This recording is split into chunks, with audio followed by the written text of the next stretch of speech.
ऊपर पड़ी पड़ी देखिए छटक के लाग देना निशा जी के पैर में।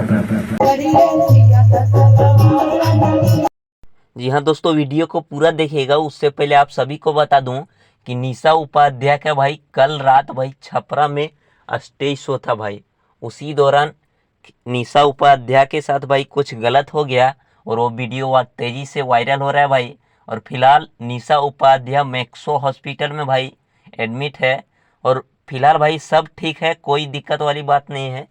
और दोस्तों जानते हैं स्टार गायिका है भाई निशा उपाध्याय। स्टेज शो का अगर किसी गायिका सबसे ज़्यादा बुक रहता है भाई तो निशा उपाध्याय, जो भाई हर जगह पर झारखंड, बिहार, यूपी, बंगाल जहाँ पे हो निशा उपाध्याय कहर बरपा के आती है। लेकिन कल रात ऐसा हो गया निशा उपाध्याय के साथ जो कभी नहीं हुआ था उनके स्टेज शो में। देखिए वीडियो को।